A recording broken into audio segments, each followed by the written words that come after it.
It was a Thursday night, one of those evenings that was meant to be quiet and uneventful. I'd had a long day at work and had just gotten comfortable on the couch, ready to zone out with the TV. I was halfway through a can of beer, feeling my mind start to drift, when my phone buzzed. I almost ignored it, thinking it was just a notification or spam, but something made me glance over. The screen lit up with a message from my friend Derek. Derek and I went way back. We'd met in college and stuck together through thick and thin. He was one of the few people I trusted completely, one of those friends who could show up out of the blue, and we'd just pick up right where we left off. Over the years, he'd even become friends with Rachel, my wife, who worked at the same university as him. Derek was the kind of guy who loved stirring up some drama now and then, but this message, this one was different. It was cryptic, serious. And it hit me hard. "Can we talk? There's something I think you need to know. Something about Rachel." Those words. They hit me like a punch to the gut. I could feel my heartbeat speeding up as I read them over and over. Derek wasn't a gossiper. He knew how to keep things to himself and how to respect boundaries. For him to even mention Rachel like this, it had to be something big. I tried not to jump to conclusions, tried to shake off the uneasy feeling twisting my stomach into knots. But my hand moved almost involuntarily, hitting the call button before I could think better of it. He picked up almost immediately, and his voice was low and cautious, like he was tiptoeing around what he was about to say. "Look, man. I don't know how to bring this up, so I'll just come out with it." Derek started, his voice rough. "I didn't want to say anything until I was sure. I've been hearing things around the university." "Hearing things? What does that mean?" I felt a rush of anger and confusion hit me all at once. Hearing things about my wife? It sounded absurd. Rachel was a professor, dedicated, respected, and passionate about her work. The thought of her being the center of university gossip just didn't make sense. "Not just hearing things," he continued, his voice growing heavier. "I saw something. Or rather, someone who looked like her. With a student." I froze. A student? My mind reeled, racing to make sense of what he was telling me. Rachel was a responsible, grounded person. This couldn't be about her. I wanted to tell him he'd gotten it wrong, that this was some kind of mistake. But Derek's silence on the other end of the line told me he was sure. Too sure. "Derek, are you serious right now? You're telling me my wife, Rachel, is involved with a student?" The words felt foreign, twisted in my mouth. I didn't want to say them, didn't want to give life to the suspicion that was forming in my mind. "I didn't want to believe it either," Derek said quietly, and I could hear the weight in his words. "But there's a video." My mind stopped. Completely shut down. "A video? Wait, hold on," I stammered, sitting up straighter, gripping the phone tightly. "You're saying there's a video? Of Rachel, and a student? Are you sure it's her? Couldn't it be someone else?" "I was hoping it wasn't her. I've been telling myself it wasn't her," Derek replied, and I could almost picture him, pacing back and forth with that tense, haunted look on his face. "But it looks like her, man. And that student, he's in her class. I don't want to believe it either, but I thought you should know." Silence settled over us, thick and suffocating. I wanted to shout, to tell him he was wrong, that he was out of his mind. But I knew Derek wouldn't have called me like this if he wasn't certain.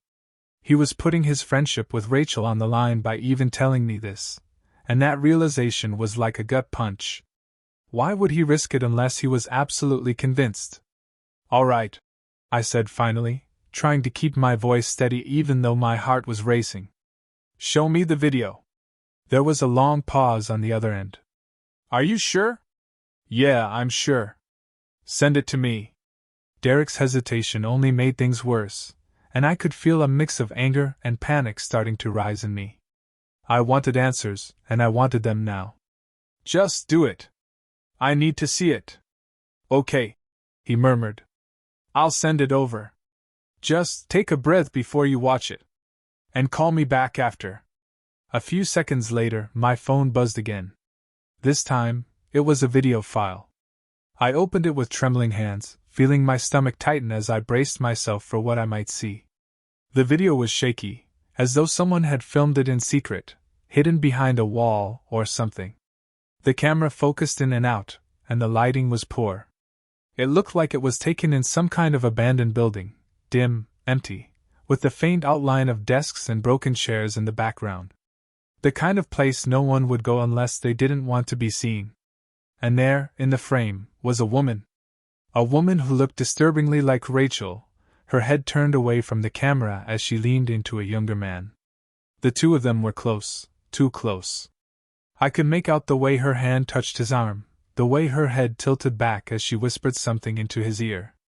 Every small movement sent a jolt through me. I didn't want to believe it. I refused to believe it. But the way she moved, the way her body curved towards him, it was unmistakable. I shut off the video, tossing my phone onto the couch as though it had burned me. My mind was spinning, torn between disbelief and anger. How could this be happening? Rachel, the woman I'd shared my life with, the woman I trusted more than anyone, was sneaking around like this? I sat there, staring at the wall, feeling my pulse hammering in my ears. 1,000 thoughts raced through my mind, each one darker than the last. Was this really happening? Had Rachel really betrayed me? And with a student, no less? But even through the rage and shock, one feeling overpowered everything else. I needed to know the truth. After Derek sent the video, I felt like my world had been thrown into some twisted, surreal version of reality. I sat on the couch for a long time, replaying it in my head, staring at the spot on my phone screen where her face had been, just blurry enough to leave a shred of doubt but close enough that the resemblance was unmistakable. The woman in that video looked exactly like Rachel.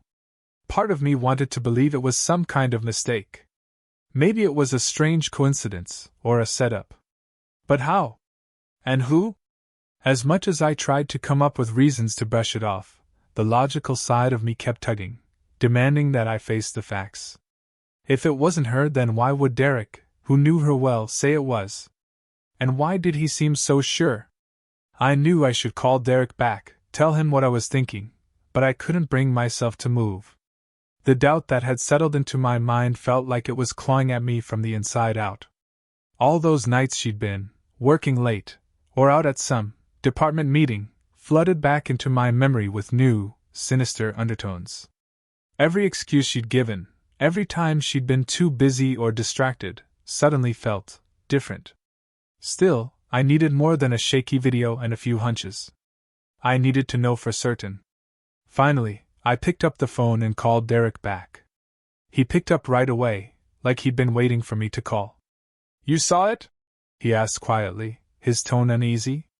"Yeah," I managed, my voice rough. It looks like her." "But Derek, are you sure? Couldn't it be someone else? A professor she just looks like?" Derek let out a long, heavy sigh. "I thought about that. I really did. But Tom, I'd recognize Rachel anywhere. I've seen her around campus for years. And it's not just the video. People are talking, man. They're saying things." I tensed. "Talking? What do you mean, talking?" He hesitated, like he was carefully choosing his words. "Look, it's not my business to spread rumors, but I overheard some of her students. They've noticed she's been spending a lot of time with one student in particular, a guy named Eric. He's in one of her classes, and people have seen them together in places." "Places?" I asked, my voice breaking slightly. "What kind of places?" "Out-of-the-way places, mostly. Empty classrooms, the library after hours, even the parking lot at night." He paused, sounding as uncomfortable as I felt. "It's not just me, Tom. I wouldn't have believed it either if I hadn't seen it with my own eyes. But there's a pattern." A pattern.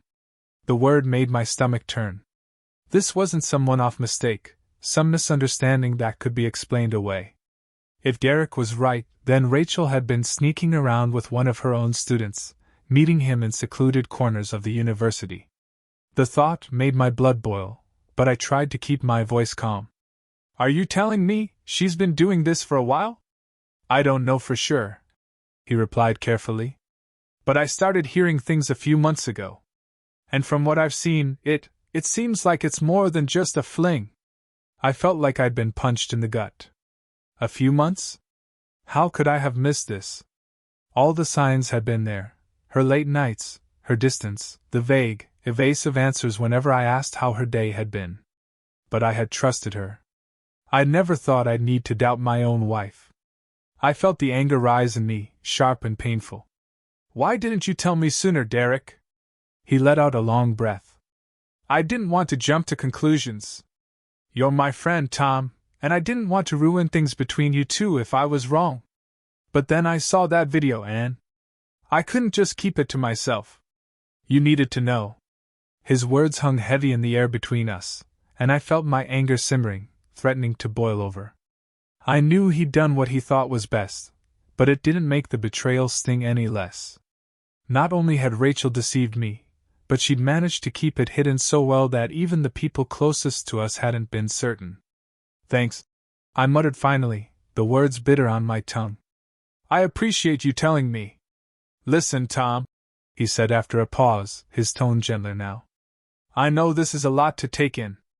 And I don't want to tell you what to do, but if it were me, I'd confront her. I don't know how long this has been going on, but you deserve answers. The idea of confronting Rachel made my heart pound with a mix of dread and anger.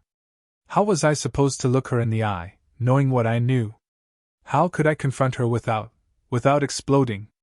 You're right, I said finally, though my voice felt hollow. I'll talk to her. After I hung up, I sat in silence, my mind racing as I tried to figure out what to do next. Part of me wanted to call her right then and there, to demand an explanation. But a small, quiet voice in the back of my mind urged caution. I didn't have the full picture yet. A video, some rumors, and a name weren't enough. If I confronted her now, she'd probably deny it, brush it off as a misunderstanding. She was good with words, always had been, and I could already picture her twisting things, making me doubt what I'd seen with my own eyes. No. I needed more than just accusations and rumors. I needed undeniable proof, something she couldn't talk her way out of. I spent the next few days trying to act normal, even though I felt like I was on the verge of falling apart. Every time Rachel looked at me, I forced a smile, keeping my expression neutral. Every time she touched me, I had to fight the urge to pull away, to confront her right then and there. But I kept my anger locked inside, focusing instead on finding out the truth. At night, when she was asleep, I'd lie awake, staring at the ceiling, thinking about that video. The way she'd leaned into him, the way she'd touched him, it haunted me. I couldn't get it out of my head, and each time I replayed it, the anger grew stronger. Finally, I made a decision. If she was sneaking around, if she was lying to me like Derek said, I'd make sure she'd regret it. That night, after she'd fallen asleep, I quietly slipped out of bed and grabbed her phone. She always kept it locked, and I'd never had a reason to go through it before. But now I needed answers. I typed in a few guesses, her birthday, our anniversary, her mother's birthday, until, finally, I got it right. I braced myself, scrolling through her messages, her emails, looking for anything that might confirm what I already knew. But there was nothing, no text from anyone named Eric, no suspicious emails, nothing that even hinted at an affair. Her phone was spotless. I almost threw it across the room in frustration, but I stopped myself, taking a deep breath. Just because I didn't find anything didn't mean there was nothing to find. She was smart, maybe even too smart. If she was cheating, she'd know how to cover her tracks. Still, as I climbed back into bed, lying next to her, I felt a cold determination settle over me. One way or another, I was going to find out the truth. For the next week, I was a man on a mission. Rachel had no idea that every smile, every kiss, every "How was your day?" was part of a facade I was barely holding together. Each moment felt like a scene in some twisted play I'd been forced into, one where I had to pretend that everything was perfectly fine, all while my insides twisted with suspicion and anger. At first I thought I could keep it all to myself, that I could go on like this without involving anyone else. But the more time passed, the more that anger gnawed at me. I needed an outlet, someone who could help me make sense of what was happening. And as much as I hated to admit it, Derek was the only person who understood the situation and was willing to help. So, after a few days of trying to play it cool, I texted him, asking to meet after work. We met at a small bar on the edge of town, the kind of place where no one knew you, and no one asked questions. Derek was already there when I arrived, nursing a drink with a serious look on his face. As soon as I sat down, he leaned in close, his voice barely a whisper over the background noise. "You been okay?" he asked, studying me. "You don't look like you've been sleeping much." I let out a bitter laugh, taking a long sip of my beer. "Would you be sleeping if you were in my shoes?" He shook his head, his expression softening. "No, I get it. It's rough, man. But that's why I wanted to help. You shouldn't have to go through this alone." I stared into my drink, trying to gather my thoughts. Part of me still couldn't believe this was happening. Rachel and I had always been solid, or so I thought. But now, every memory felt like a piece of evidence, every smile a reminder of something I might never fully understand. "I need to know for sure," I said finally, my voice barely audible. "I can't keep going like this, pretending nothing's wrong. But I haven't found anything yet, nothing concrete, anyway. If she's doing this, she's covering her tracks well." Derek nodded, a glint of determination in his eyes. "Then we'll find a way. I've got a few ideas that might help if you're open to it." I frowned, wondering what he meant, but before I could ask, he pulled out his phone and opened a video. My stomach dropped when I realized it was the same one he'd shown me before, the one that had started this whole nightmare. He pressed play, and once again, I found myself staring at that blurry figure, the woman who looked so much like Rachel.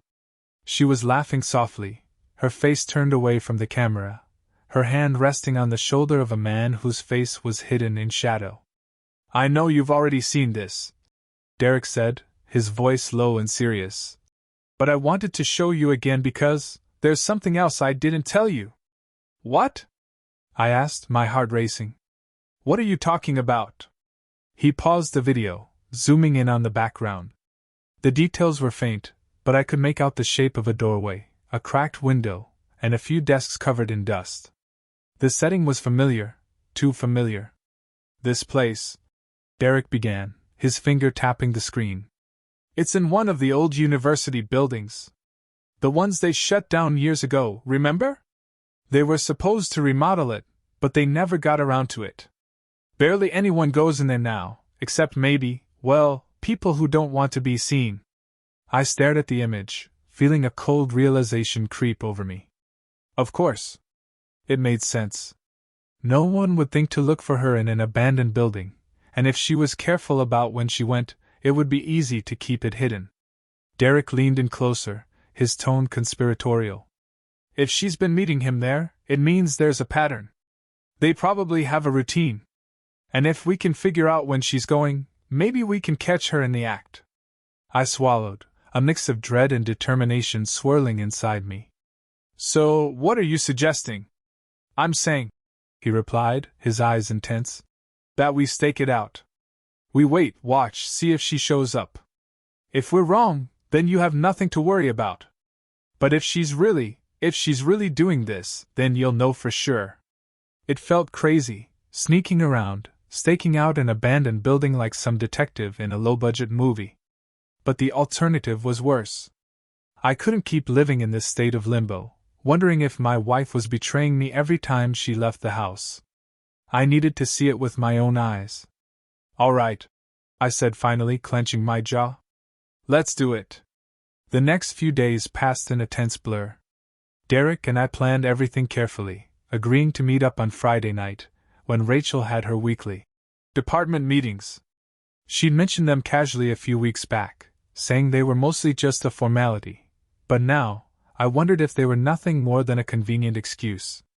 That Friday, I pretended everything was normal, going through my usual routine as if I hadn't spent the past week planning to catch my wife in the act. Rachel kissed me goodbye before she left, the same way she always did, and I forced myself to smile, to act like everything was fine, even though I could feel my pulse hammering in my chest. As soon as she was out the door, I grabbed my jacket and headed out to meet Derek.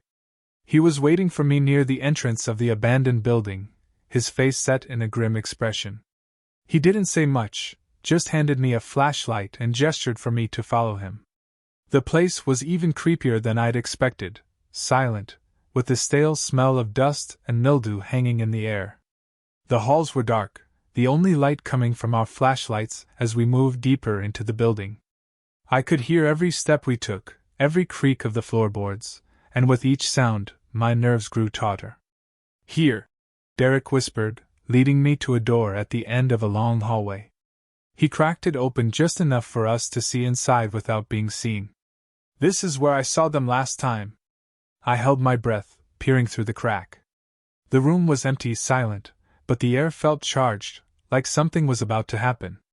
We waited there in tense silence, every second feeling like an hour, my heart pounding in my chest. I was starting to think this had been a terrible mistake, that we'd gone too far, but then I heard it. Footsteps. Soft but unmistakable, echoing down the hall. I glanced at Derek, who nodded, his face pale in the dim light. We held our breath, listening as the footsteps grew louder, closer. And then, just as suddenly, they stopped. I heard the sound of a door creaking open, followed by a low, familiar laugh that sent a chill down my spine. It was her. I'd know that laugh anywhere. She was talking, her voice low and intimate, but I couldn't make out the words.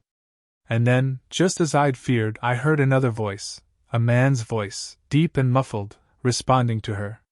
My heart felt like it was about to burst out of my chest as I strained to hear, desperate for any clue, any confirmation.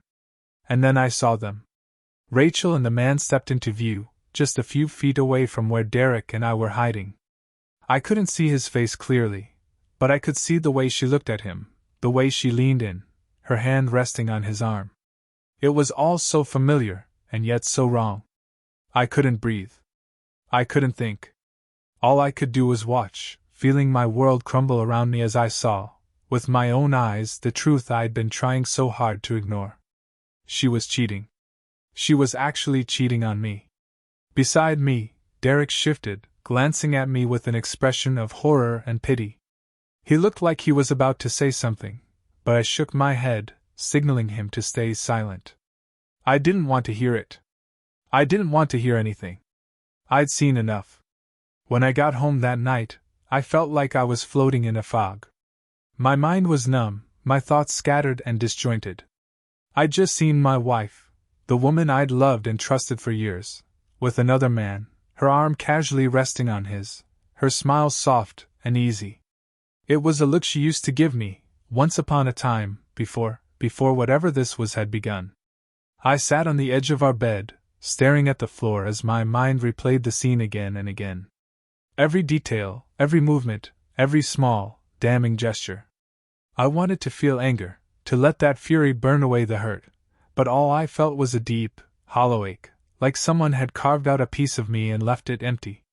Rachel came home late, as expected, and I listened to the sound of her footsteps as she moved through the house, humming softly to herself like it was any other night. The sound made my skin crawl, but I forced myself to stay calm. I couldn't confront her yet, not without a plan. I didn't just want answers.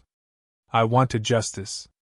The next morning, I woke up early, long before Rachel, and sat at the kitchen table, nursing a cup of coffee as I thought about my next move. Revenge. The word echoed in my mind, taking root and growing stronger with each passing minute. But what kind of revenge? And how? I thought back to the life we'd built together, the memories we'd made, the plans we'd talked about. We'd always been a team, or so I'd thought. But now, every memory felt tainted, every moment colored by the knowledge of what she'd done. The betrayal was so deep, so raw, that I couldn't imagine ever forgiving her. And as I sat there, the pieces of a plan began to form. I was going to make her pay for what she'd done. For the next few days, I started gathering information. I watched Rachel closely, noting every time she left the house, every time she took a mysterious phone call or glanced at her phone with a smile she tried to hide. It was painful, watching her go through the motions of our marriage while sneaking around behind my back. But I forced myself to endure it, to hold back my anger and wait for the right moment. One night, as we were having dinner, I casually mentioned that her birthday was coming up. She smiled, looking a bit surprised, and said she hadn't thought much about it. "You know me," she laughed. "I'm not big on birthdays." That was true. Rachel had never been one to make a fuss over her birthday. But this year was going to be different. I was going to give her a celebration she'd never forget. As the days went by, I started making arrangements, preparing for the night I would reveal everything. I contacted a few people I knew who worked in, let's say, less conventional industries, people who could help me make the night memorable.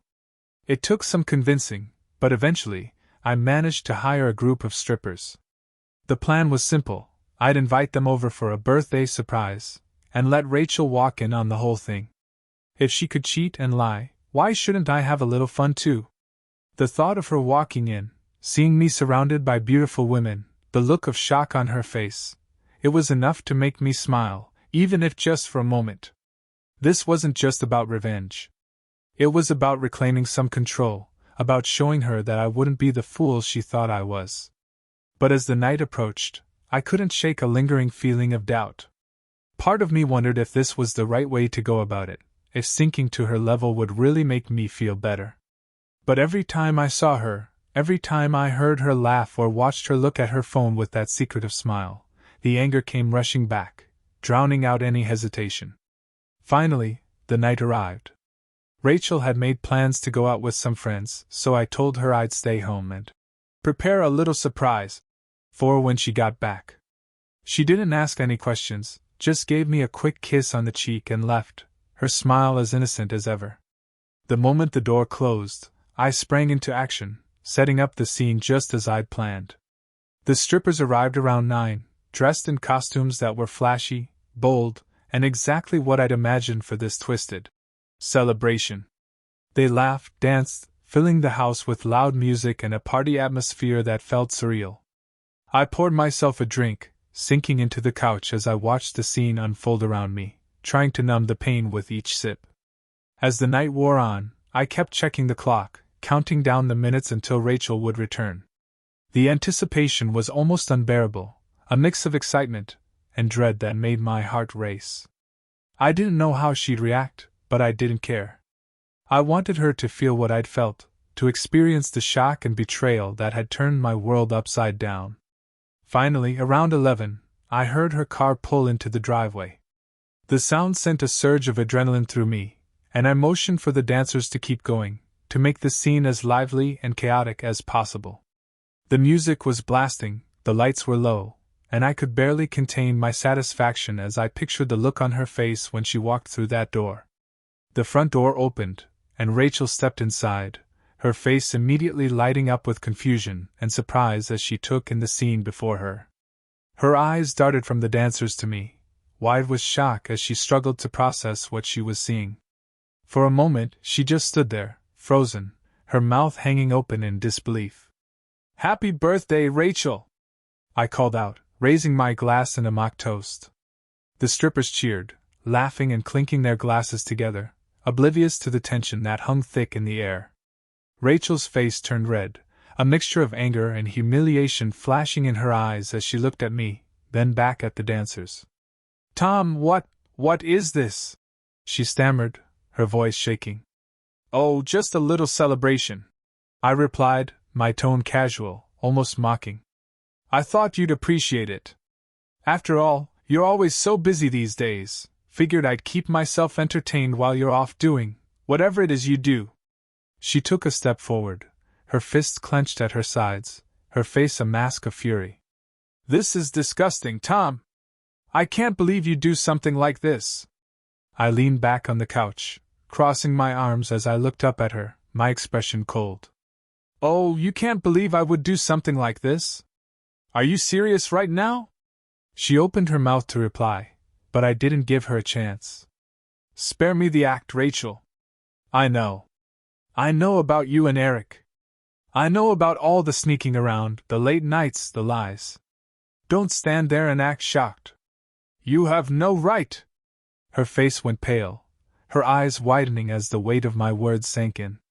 She looked like she'd been slapped, her mouth opening and closing as she tried to find something to say. Tom, I don't know what you're talking about. Eric? That's insane. Oh, come on, Rachel, I snapped, my patience finally breaking. I've seen the video. I've heard the rumors. I know exactly what's been going on, so don't insult me by pretending you're innocent. For a long moment, she just stared at me, her expression a mixture of shock, fear, and something else, something I couldn't quite place. And then, to my surprise, she took a deep breath, squaring her shoulders as she looked me in the eye. Tom, she said quietly, her voice steady but her gaze intense. You've got it all wrong. Whatever you think you know, it's not the truth. I scoffed, shaking my head. Oh, really? Then what's the truth, Rachel? Because from where I'm standing, it looks pretty clear. She didn't look away, her eyes locked on mine as she replied. If you give me a chance, I'll prove it to you. I'll show you that there's more to this than you think. I felt a flicker of doubt, a small, nagging voice at the back of my mind telling me to listen. But my anger was stronger, louder, drowning out that voice with a wave of resentment and pain. Fine, I said finally, my voice cold. Show me. But it better be good, Rachel, because right now, I don't know if I even want to hear it. She nodded, her face set in a determined expression I hadn't seen before. I'll prove it, Tom. I swear. And as I looked into her eyes, part of me wondered if maybe, just maybe, there was more to this story than I'd thought. Rachel didn't wait long to make good on her promise. Early the next morning, I was surprised to find her already awake, sitting at the kitchen table with a cup of coffee in one hand and her phone in the other. She looked up when I walked in, her face pale but determined.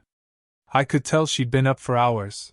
There were dark circles under her eyes, and her usual calm, collected expression was replaced with something I couldn't quite read, something between exhaustion and resolve.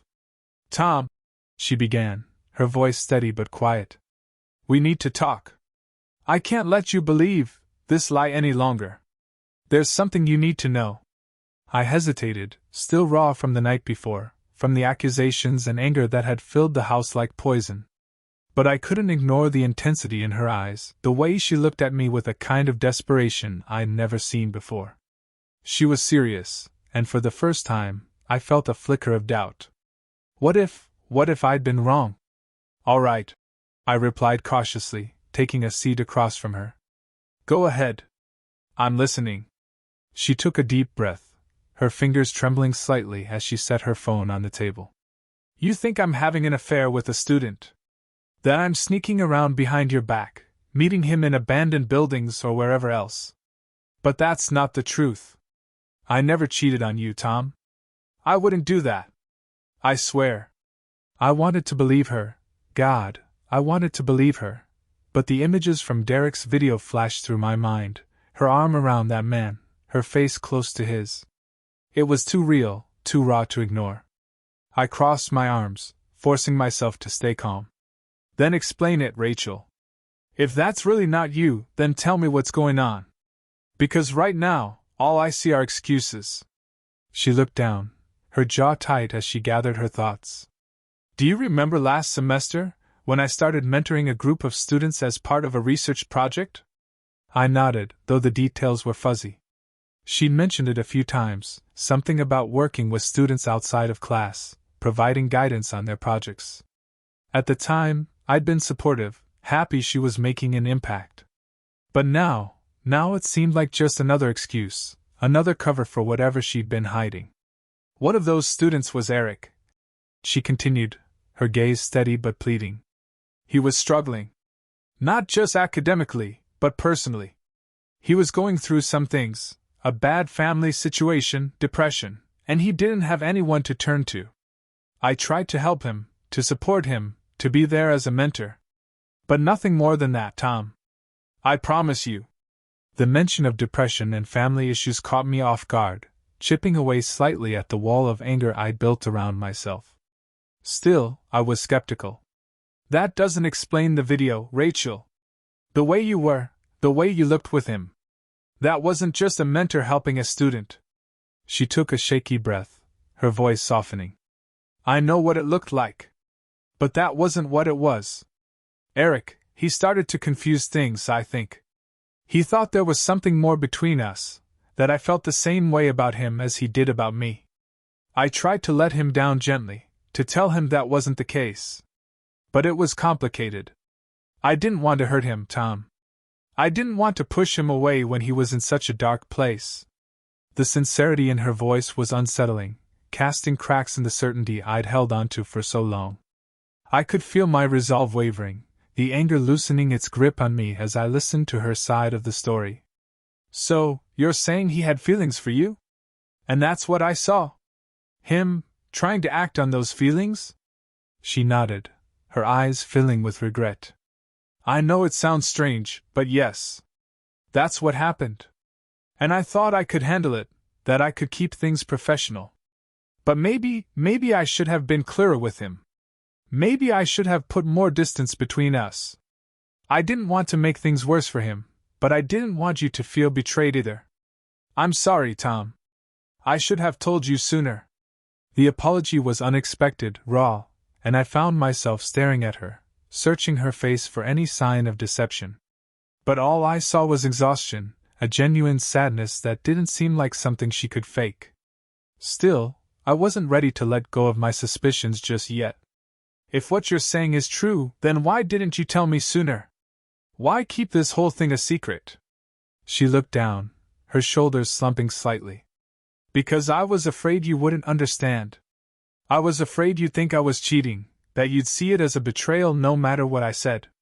And maybe I was ashamed too. Ashamed that I couldn't keep the boundaries as clear as I should have. I didn't want you to lose trust in me, so I thought I could handle it on my own. I didn't know what to say, my mind reeling as I processed her words.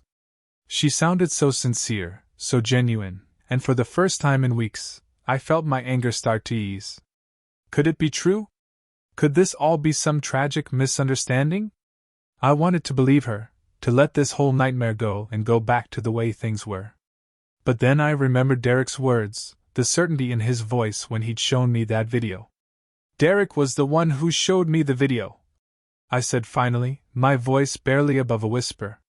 He was the one who told me about you and Eric. At the mention of Derek's name, Rachel's expression shifted, a hint of confusion flashing in her eyes.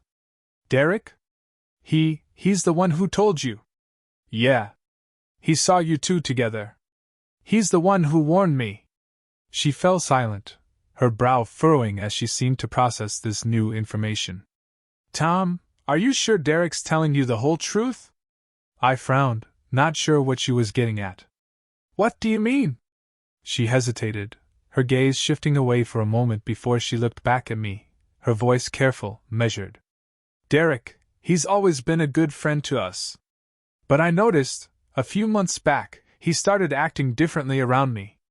He'd make little comments, about how he admired me, how lucky you were, and at first I'd brushed it off. But then he started calling more, showing up at the university, asking me to lunch. It felt strange. Her words sent a chill down my spine, an uneasy feeling creeping over me as I thought back to my conversations with Derek. He'd been so eager to show me that video, so determined to convince me that Rachel was cheating. But what if there was more to his story? What if he'd had his own agenda all along? You're saying Derek was interested in you? I asked, struggling to wrap my mind around the idea. She nodded slowly. I never thought much of it, but looking back, I wonder if he saw Eric as a threat. If he wanted to drive a wedge between us two. I don't know, create an opening. It sounds paranoid, but it would explain why he was so quick to believe the worst. My mind was racing, a whirlwind of emotions flooding through me as I tried to make sense of everything. Was it possible? Had Derek been lying to me, manipulating me to break up my marriage? It sounded insane, but the more I thought about it, the more sense it made. He'd always been a bit too interested in my personal life, a bit too invested in Rachel. And I'd been too blinded by anger to see it. Tom, Rachel said softly, reaching across the table to take my hand. I know I've made mistakes. I know I should have been honest with you from the start. But I never cheated on you. I never betrayed you. And if you give me a chance, I'll help you prove it. I looked down at her hand, her fingers warm against mine, and for the first time in weeks, I felt a glimmer of hope. Maybe, just maybe, there was a way out of this nightmare. I nodded, my voice steady as I replied. All right, Rachel. Let's get to the bottom of this. Together.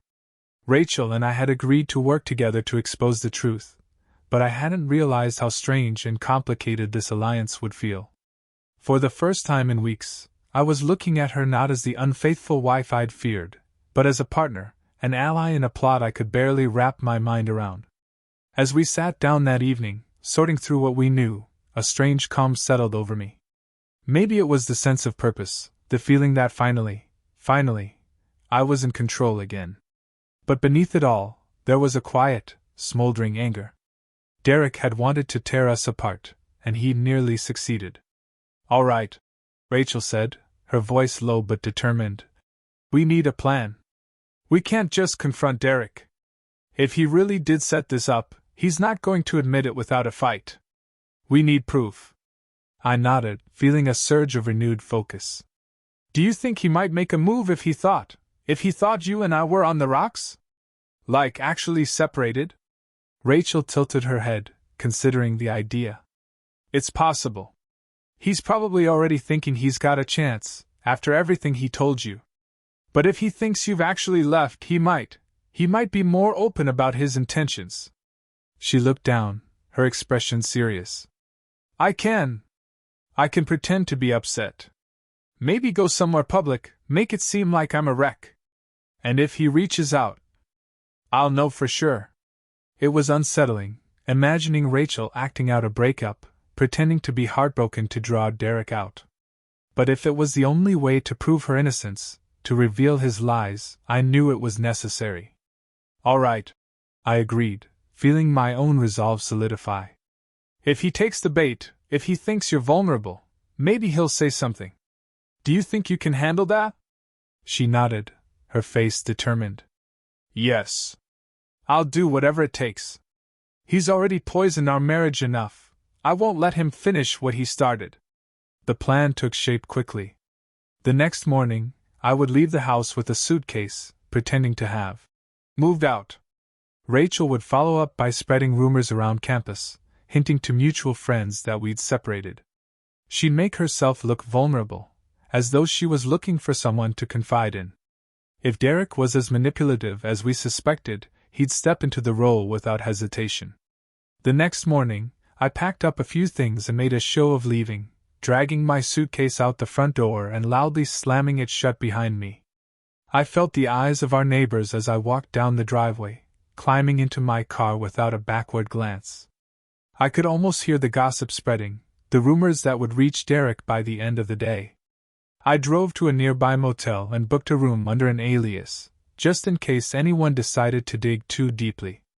Rachel and I had agreed that I would keep a low profile, staying out of sight while she carried out her part of the plan. I would check in with her each evening, but otherwise we'd avoid contact until she got Derek to reveal his intentions. The first 2 days were quiet. Rachel played her part well, going about her business at the university but dropping hints, subtly letting it slip to a few trusted colleagues that we'd separated. She told them she was coping, and that she didn't want to get into details, but anyone who saw her could tell she was putting on a brave face.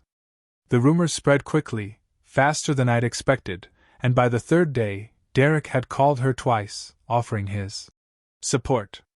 When she called to update me that evening, there was a strange satisfaction in her voice. Derek's definitely taking the bait, she said, barely able to keep the anger from her tone. He even suggested we go out for a drink, to help take my mind off things. Can you believe that? Sounds like he's just getting started, I replied, the bitterness clear in my voice. But we need him to say something. He needs to make a move. "Oh, he will," she said, her voice steely. "Trust me, Tom. He'll slip up. I'll make sure of it." On the fourth day, Derek invited her to lunch.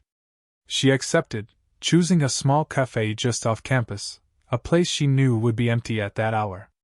She was wired with a small recorder I'd slipped into her purse the night before, and as I listened to the recording that evening, I could hear the forced sympathy in his voice, the way he lingered on certain words, trying to gauge her reaction. "Rachel," he began, his tone soft and soothing. "I can't imagine how hard this must be for you. I mean, after everything you've been through with Tom, after all those years together, it's not easy to let go." She gave a soft, wavering sigh, playing the role perfectly. I don't know what went wrong. I thought we were happy, and then everything just fell apart." Derek leaned closer, his voice dropping to a whisper. "Sometimes people change, Rachel. They grow apart. You can't blame yourself for that. You deserve to be happy, to be with someone who appreciates you, who values you." I could practically see the look he was giving her, the way he was probably reaching across the table, touching her hand as he spoke. Hearing him manipulate her, trying to drive that final wedge between us, made my blood boil. But I forced myself to stay calm, to listen closely as he continued to spin his web. "There's someone out there who would treat you right," he murmured, his voice barely audible on the recording. "Someone who wouldn't take you for granted. Someone who knows what a rare, beautiful soul you are." Rachel gave a small, hesitant laugh, her voice tinged with false modesty. "I don't know, Derek. Maybe. But it's just hard to imagine starting over." He leaned in, his tone turning softer, more insistent. "You don't have to start over, Rachel. You could just let yourself be happy. Let someone make you happy. Life's too short to waste on someone who doesn't see your worth." The recorder crackled as she shifted, and I could hear her hesitation, the way she played the part of the unsure, vulnerable woman. "Maybe you're right, Derek. Maybe it's time I started thinking about myself." "Exactly," he replied eagerly, his voice barely hiding his excitement. "And you know, I'm here for you, Rachel. I always have been. I just want you to be happy. To see you smile again." There was a long pause, filled with the quiet clink of silverware and the low hum of the cafe. And then, as if he couldn't resist any longer, Derek made his move. "Look," he murmured, his voice low, almost conspiratorial. "I know this might seem sudden, but I've always admired you, Rachel. More than I should. And if things had been different, if I'd met you first, maybe things would have been different for both of us." Rachel gave a soft, surprised laugh, her voice light and playful. "Oh, Derek, you're sweet. I didn't know you felt that way." He didn't miss a beat, his tone growing bolder. "I do. And if you ever wanted to explore something more, I'd be here.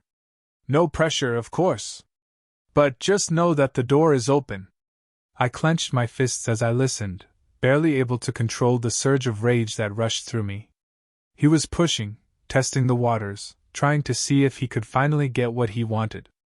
I forced myself to keep listening, to let him continue, even though every word felt like a knife twisting in my gut. Finally, Rachel gave a small, thoughtful hum. "Thank you, Derek. I appreciate that. It's nice to know I have a friend like you." Friend. The word felt heavy with irony, and I could hear the faintest hint of sarcasm in her voice, a tone that I doubted Derek could recognize. He thought he was winning her over, that his careful manipulation was finally paying off. But he had no idea that he was walking into a trap of his own making. When I met Rachel that evening to listen to the recording together, her face was pale, her eyes filled with a steely determination that matched my own. She didn't speak as I played back the conversation, the cold, predatory tone in Derek's voice making the hairs on the back of my neck stand up. When the recording ended, she looked at me, her expression hardening. "We've got him. This is all we need." I nodded, feeling a grim satisfaction settle over me. Derek had wanted to break us apart, to destroy our marriage so he could take what he wanted. But now we had proof of his lies, his manipulation, his betrayal. He'd wanted to tear us down, but instead, he'd given us the weapon we needed to fight back. "We're going to make him regret this," I said, my voice low and steady. "He thought he could play us, but now he's the one walking into the fire." Rachel's gaze was fierce, her jaw set with a determination that mirrored my own. "Then let's make sure he burns." The next day, Rachel and I set the final stage of our plan into motion. We knew that confronting Derek directly wasn't enough. We needed to expose him, to show the world the kind of person he truly was. And so, we crafted a plan that would lure him into making the ultimate mistake. Rachel started by texting Derek, thanking him for their conversation and saying she'd been doing a lot of thinking. She told him she felt ready to move forward and wanted to talk again, somewhere private. The bait was perfect. Within minutes, Derek responded with eagerness, suggesting they meet that evening at his place, where they could have some peace and quiet to talk. I watched her type out her responses, our plan taking shape with every word. She agreed to meet him but hinted that she was feeling unsure and needed some reassurance. He fell for it completely, replying with promises of comfort, support, and understanding. By the time their conversation ended, we were certain he'd show up with his guard down, believing he finally had Rachel exactly where he wanted her. When the evening arrived, Rachel got ready as if she was actually going to meet him as a potential lover. She dressed carefully, choosing an outfit that was professional yet subtly alluring, something that would signal just the right amount of vulnerability. As she stood by the mirror, adjusting her hair, I saw a flicker of nervousness in her eyes, a brief reminder of the risk she was about to take. "You sure you're ready for this?" I asked, my voice softer than I'd intended. She met my gaze in the mirror, her expression unwavering. "Yes. I want him to feel everything he put us through. I want him to feel exposed." I nodded, feeling a surge of admiration mixed with a quiet anger at the situation Derek had forced us into. Rachel's resolve had only grown stronger, and I could see in her eyes that she wasn't backing down. With one last look, she left, heading toward Derek's place while I stayed behind, prepared to play my part. We had rehearsed everything down to the smallest detail. She would lead him on just enough to get him to reveal his true intentions, words we'd capture as undeniable proof. And when he'd gone far enough, I would step in, exposing everything. As Rachel pulled up to Derek's house, she texted me a quick update, her words tense and clipped. "I'm here. Going in now. Wish me luck." I replied with a quick, reassuring message, but I could feel my heart pounding, a mix of anger and protectiveness filling my chest. She entered the house and found Derek waiting for her, a glass of wine in hand and a self-satisfied grin plastered across his face. He welcomed her in, playing the role of the sympathetic friend, his words laced with the kind of understanding that made my skin crawl. I was listening through the hidden microphone Rachel had set up, each word echoing in my earpiece as I sat outside in my car, hidden around the corner. I could hear Derek's voice, smooth and calculating, every sentence dripping with subtle manipulation. "Rachel, you don't know how long I've been hoping you'd come to your senses," he murmured, his tone a mockery of empathy. "You deserve someone who appreciates you, who really sees you. I could be that for you. I've wanted to be that for you."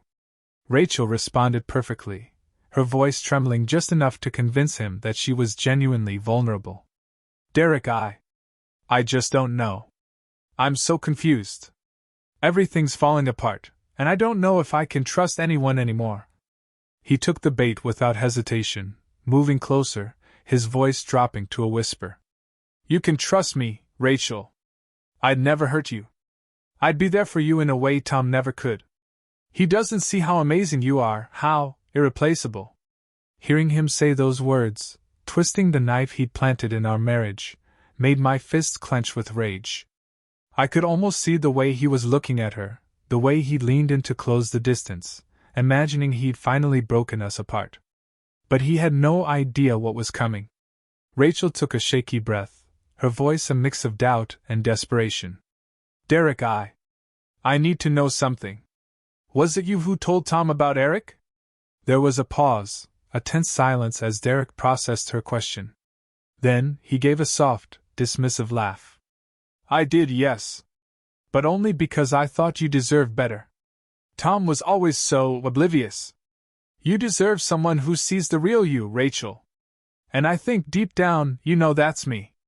Rachel's tone hardened slightly, her anger slipping into her voice. So you lied to him? You made him think I was having an affair?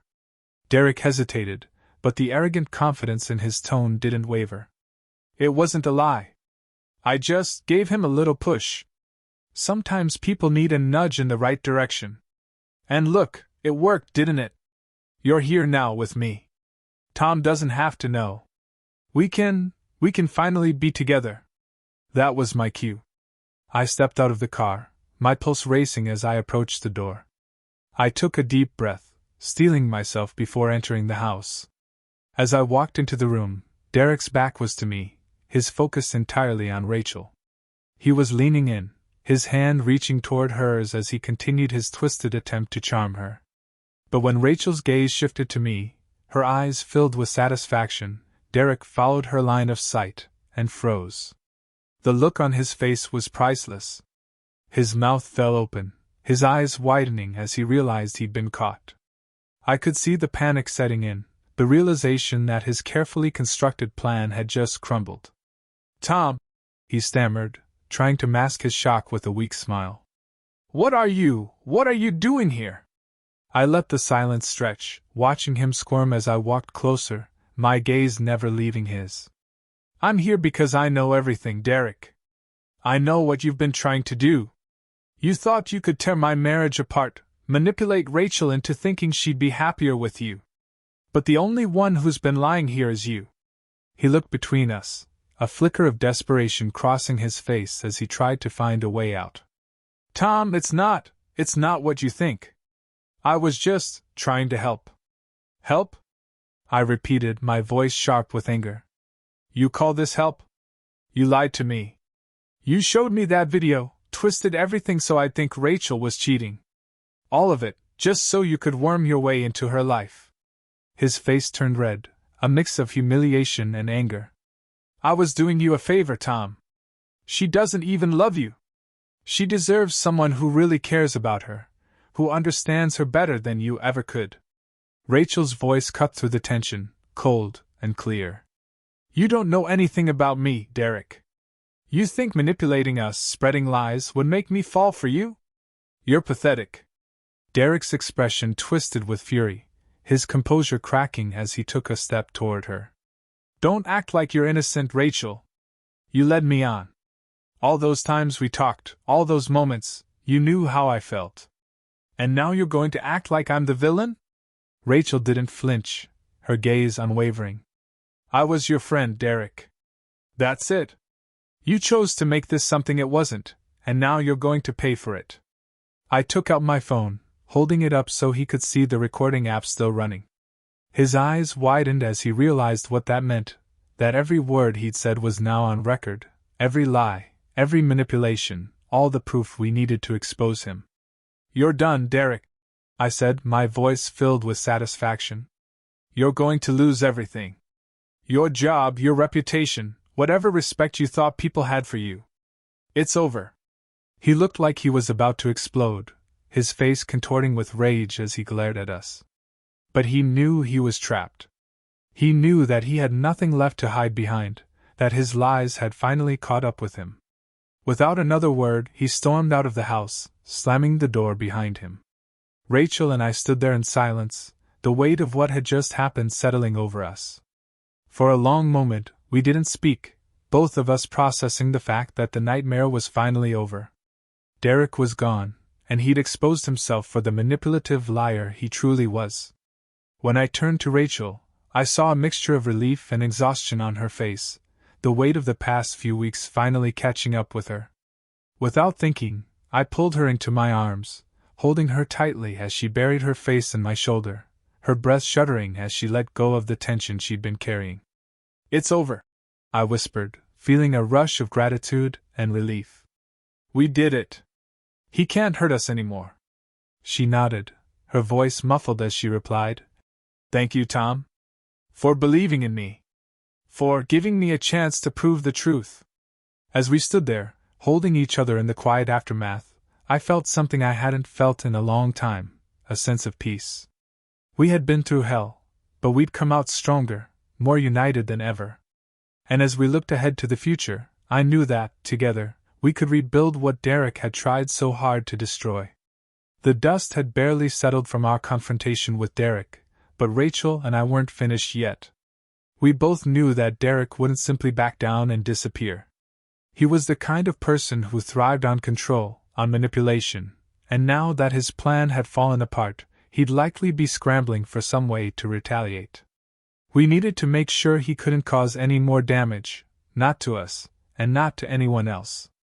That night, as we sat together in our living room, we talked through what we need to do. Rachel's face was drawn with exhaustion, but there was a fire in her eyes, a determination that hadn't been there before.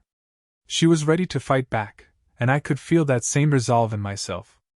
"We need to take this to the university," she said, her voice firm. "He's been manipulating people for who knows how long. If we don't report him, he'll just move on to someone else." I nodded, my mind already racing with ideas. "We have the recording. He basically admitted to everything. I'll talk to the dean. I'm sure they'll take this seriously, especially given the way he tried to manipulate a student into breaking up a marriage." Rachel hesitated, her brow furrowing as she considered something. "I want to do more than just expose him at the university. I want to make sure people know what he's capable of, that he's been manipulating and lying for his own gain. We need to show everyone who he really is." It was a bold move, but after everything he'd done, I couldn't disagree. He'd taken advantage of people, twisting their lives to suit his own needs. People deserved to know what kind of person they were dealing with. Together, we decided to confront him in a way he'd never expect. The next day, we met with a lawyer, explaining everything that had happened. He listened carefully, reviewing the recordings and other evidence we'd gathered. By the end of the meeting, he agreed we had a strong case, both to present to the university and potentially to file a formal complaint against Derek for harassment. The idea of taking this to the police had seemed extreme at first, but the more we discussed it, the more we realized it was necessary. Derek needed to be held accountable. The university acted quickly. Within days, Derek was suspended, pending an investigation. The dean was horrified by the recordings, by the lengths Derek had gone to manipulate not only his friends but also his colleagues and students. There were murmurs throughout the campus, whispers of what had happened, and words spread fast. Derek's reputation crumbled as people heard the truth, his former allies distancing themselves, his so-called friends turning their backs on him. But Rachel and I weren't finished yet. We knew Derek would be humiliated, angry, and potentially looking for a way to retaliate. So we crafted the final step of our plan, a trap that would leave him no choice but to reveal his true nature once and for all. Rachel reached out to him, sending a carefully crafted message, pretending to be hurt, vulnerable, and unsure about how everything had played out. She implied that she felt betrayed by me, that she was questioning everything that had happened. It was a dangerous move, but one we knew Derek wouldn't be able to resist. Sure enough, within hours, Derek responded, asking her to meet him. His message was laced with sympathy, promising he understood her pain and that he was there for her, ready to support her through this difficult time. We knew exactly what he was doing, trying to draw her in, to convince her that he was still the one she could rely on. He didn't know he was walking into our final trap. Rachel met him at a small cafe on the edge of town, a place where no one would recognize them. I was positioned outside, camera in hand, ready to capture everything. Our plan was simple. Rachel would provoke him, subtly suggesting that she might still be interested, leading him to think he could finally have her. And once he made his move, I'd be there, ready to document the whole thing. As I waited outside, my pulse pounded in my ears. I watched through the cafe window, Rachel sitting across from Derek, her expression carefully neutral. I could see the way he leaned in, his posture relaxed, a smirk on his face as he spoke. The arrogance in his gaze made my skin crawl, but I knew Rachel had it under control. Inside, Rachel played her part flawlessly. She listened, nodding as Derek tried to reassure her, his words carefully chosen, each one designed to reinforce the lie that he was her only true ally. And then, when she saw an opening, she struck. "Derek," she said, her voice low. "You're right. Tom doesn't understand me, not like you do." She paused, giving him a hesitant smile. "Maybe you're what I need after all." Derek's eyes lit up with excitement, his guards slipping as he leaned even closer, his voice dropping to a conspiratorial whisper. "I knew it, Rachel. I knew you'd see the truth eventually. We can be together. Just you and me. Tom, he never deserved you. You deserve better than him." He reached across the table, his hand covering hers in a gesture that was far too familiar, far too possessive. I could feel my anger simmering, but I kept my focus, watching as Rachel gently pulled her hand back, pretending to consider his words. "But Derek," she murmured, her expression turning thoughtful. "I just don't know. How can I be sure? How do I know you're serious about this?" He gave a low, confident laugh. "Rachel, you don't have to worry. I'd do anything for you. I've already risked so much to make this happen. I've been planning this for a long time. Trust me. Just say the word, and I'll take care of everything." His admission hung in the air, clear and undeniable. The camera captured every word, every damning statement. Derek had confessed to manipulating us, to orchestrating his lies, to tearing apart my marriage for his own selfish desires. He had no idea that his plans were about to unravel, that everything he'd done would be his undoing. Rachel gave him a final, lingering look, her expression unreadable as she murmured, "Thank you, Derek. I'm glad we had this talk. I think I know what I need to do now." With that, she rose from the table, leaving him sitting there, his face twisted with a smug satisfaction. As she stepped outside, she shot me a quick, triumphant smile, her eyes glinting with victory. She didn't have to say a word. I knew we'd gotten exactly what we needed. The following day, we took the footage and evidence to the university and our lawyer. It was more than enough to seal Derek's fate. The administration moved swiftly, condemning his actions, suspending him indefinitely as they launched a full investigation into his conduct. We knew that once the recordings and evidence were reviewed, his career would be over. The lies, the manipulation, the abuse of trust, it all came crashing down on him like a tidal wave, drowning any hope he had of recovering his reputation. But we didn't stop there. We took the footage to the police, filing an official complaint against him for harassment and emotional manipulation. Our lawyer assured us that we had a strong case, and as we handed over the evidence, I felt a weight lifting off my shoulders, a sense of justice finally beginning to settle in. Over the next few weeks, Derek's world unraveled.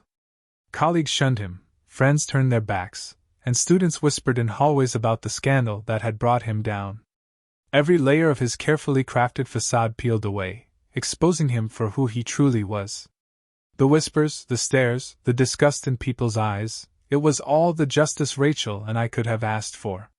One afternoon, as we walked through campus together, we saw him from a distance, his head down, his steps hurried as he tried to avoid the accusing looks around him.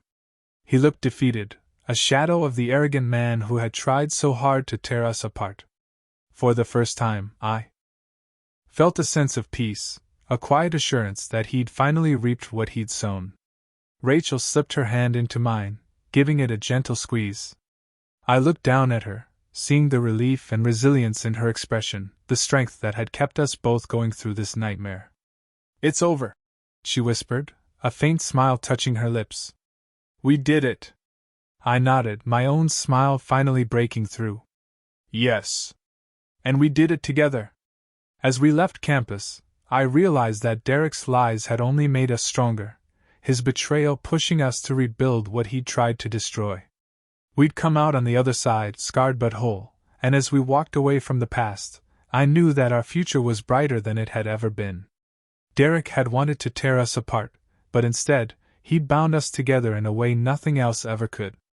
And as we looked forward, hand in hand, I knew that we'd overcome anything that came our way, together. The fallout from Derek's actions was swift and merciless. After the university reviewed the recordings and the evidence we'd gathered, they wasted no time in terminating his employment. His name became a campus-wide cautionary tale, a scandalous story that spread like wildfire, tarnishing his reputation far beyond the university walls. It was exactly the outcome we'd hoped for. Derek exposed for the manipulative predator he was, his ambitions and schemes shattered in full view. But Derek wasn't finished. A week after his termination, I got a message from Rachel, her words hurried and tense. "Derek's been harassing me. He's sent me texts, voicemails. He's even showed up at the house when you're gone. He's saying crazy things, blaming me for everything. I think he's starting to lose it." I felt a surge of anger and protectiveness at the thought of Derek trying to intimidate Rachel. I called her immediately, her voice strained as she explained what had been happening. Derek was furious, unhinged, desperate to reclaim the control he'd lost, and he was lashing out in the only way he knew how. It was clear he wasn't just humiliated, he was obsessed, refusing to accept defeat. "We need to finish this, Tom," Rachel said, her voice steady despite the fear I knew she must have felt. "We need to make sure he can never come near us again." She was right. We couldn't let him keep trying to worm his way back into our lives, to intimidate or manipulate Rachel with his desperate threats. But confronting him directly wouldn't work. He'd deny everything, twist the situation to make himself look like the victim. We needed proof of his harassment, something that would make it impossible for him to wriggle out of the consequences. After a long conversation, Rachel and I devised a final plan. We decided she would confront him one last time, this time on our terms. She'd lure him into meeting her somewhere isolated, a place where he would feel emboldened to say what he'd been hiding behind closed doors. We'd record everything, capturing his threats, his attempts at manipulation, and his harassment. And when he finally revealed himself for the monster he truly was, we'd take it straight to the police. We chose a spot on the edge of town, a small park rarely visited in the evening. Rachel sent him a message, pretending to be conflicted, suggesting they meet so she could clear the air and hear his side of the story. It didn't take long for Derek to agree, and the moment he confirmed, we put our plan into action. The night of the meeting, I set up cameras in strategic places around the park, hidden in bushes and trees where Derek wouldn't notice them. Rachel wore a wire, her voice transmitting directly to me as I waited nearby, ready to step in if anything went wrong. It was risky, but we knew it was the only way to get the evidence we needed. Rachel waited on a bench under a street lamp, her posture tense but composed as she watched for him. She didn't have to wait long. Derek arrived, his face shadowed but unmistakably smug as he approached her, his steps slow and calculated. "Rachel," he greeted, his voice dripping with fake warmth. "I knew you'd come around. I knew you'd realize that this was all just a big misunderstanding." Rachel gave him a weary smile, carefully keeping her tone neutral. "I wanted to talk, Derek. I need to understand why you did this. Why you went so far to destroy my marriage." He laughed, a dark, unsettling sound. "Oh, come on, Rachel. I did it for you. You can't seriously still be hung up on Tom. I mean, he's nothing compared to what I can give you. I was trying to open your eyes." His arrogance was overwhelming, and I felt my hands clench as I listened through the wire, the words confirming every suspicion I'd ever had about him. But Rachel kept her composure, her voice steady as she played along. "Maybe you're right," she replied, her voice soft and contemplative. "But why all the lies, Derek? Why did you have to go so far?" He moved closer, his voice dropping to a conspiratorial whisper. "Because I wanted you, Rachel. I still do. And I knew if I could get rid of him, if I could show you how weak he really was, then you'd see who's right for you. Who's always been right for you." Rachel tilted her head, letting him believe she was considering his words, her voice carrying a hint of vulnerability. "So what now, Derek? You think we just go on like nothing happened?" His eyes glinted, a sinister smirk curling at his lips. "We start fresh. You and me. Tom's out of the picture, just like he should be. And if he tries to come back, well, I'll make sure he regrets it. That was it. That was all we needed. He'd confessed to everything. His manipulation, his attempts to break us apart, and now his intention to threaten and intimidate if I ever returned. It was the proof we'd been waiting for, the final nail in his coffin. Rachel stood up, her expression shifting from feigned vulnerability to icy resolve. She took a step back, crossing her arms as she looked at him with undisguised contempt. You're a pathetic excuse for a man, Derek. I would never be with someone like you. His smug expression faltered, a flash of anger crossing his face as he realized he'd been duped. What are you talking about? You heard me, Rachel replied, her voice cold and steady. This was never about giving you a second chance. This was about exposing you for the liar and manipulator you are. You're finished, Derek. He stared at her, his face contorted with rage. You think you can just walk away? After everything I've done for you?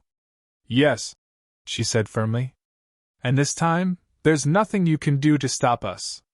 I stepped out from the shadows, the camera in hand, and Derek's face strained of color as he realized he'd been recorded. He took a step back, his eyes darting between us, panic replacing the fury in his expression. Tom! Rachel, please, we can work this out, he stammered, his voice losing its usual bravado. It's over, Derek, I said, my tone final. We have everything we need.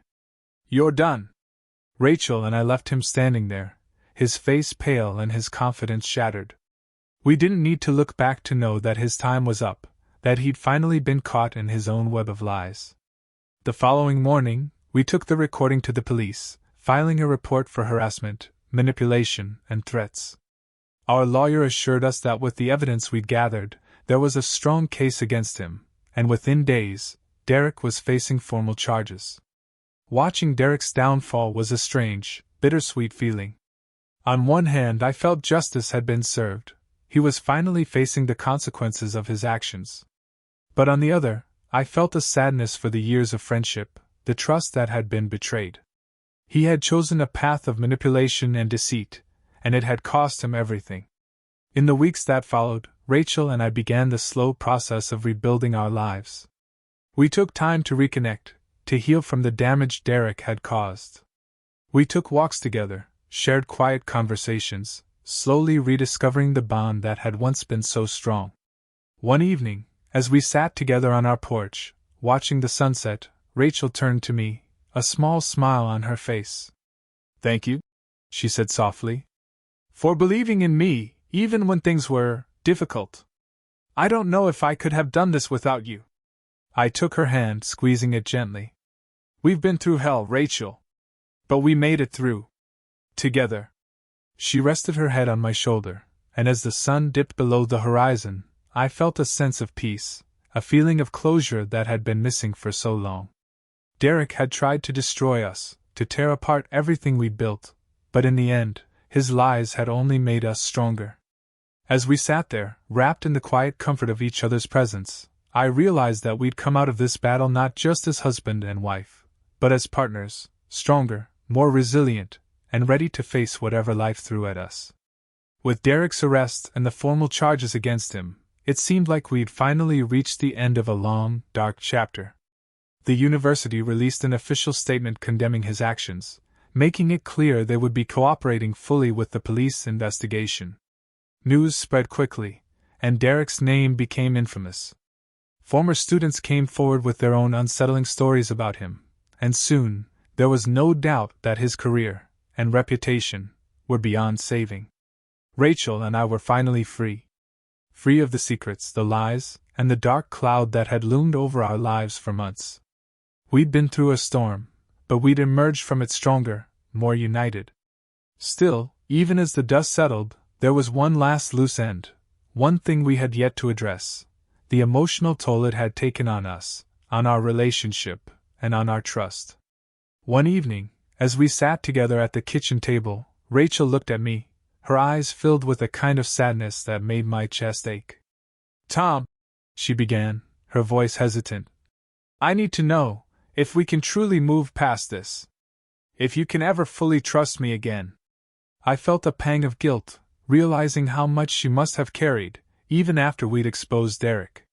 She'd been innocent all along, but she'd still suffered the consequences of his manipulation, and she needed reassurance that I'd never doubt her again. Rachel, I said softly, reaching for her hand. I've never doubted you, not after I knew the truth. Derek twisted everything, but you've been there through all of it, fighting by my side. I trust you more than anyone in the world. She gave a small, relieved smile, but I could see the lingering uncertainty in her eyes.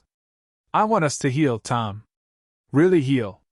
And that means being honest about everything that happened, about how we both felt. I nodded, understanding what she meant. We needed to confront the pain we'd both gone through, to acknowledge the hurt and betrayal we'd experienced, even if that betrayal had been based on lies. It was the only way to truly move forward. Over the next few weeks, we went to couples counseling, working through the trauma together. We talked openly, painfully, about the anger, the confusion, and the resentment that Derek had sowed between us. There were moments when it felt like we were reliving the nightmare, but each session brought us closer, peeling back the layers of hurt and rebuilding the trust we'd almost lost. Rachel was stronger than I'd ever realized, her resilience a constant reminder of why I'd fallen in love with her in the first place. One evening, after a particularly intense session, we went for a walk in the park near our home. The sun was setting, casting a warm, golden glow over everything, and for the first time in what felt like ages, I felt a sense of peace. We stopped by a small lake, the water still and reflective, and Rachel turned to me, her expression thoughtful. You know, she said softly, I never imagined we'd have to go through something like this. But I think, in some strange way, it's made us stronger. More honest with each other. I nodded, feeling a swell of gratitude for the woman standing beside me. You're right.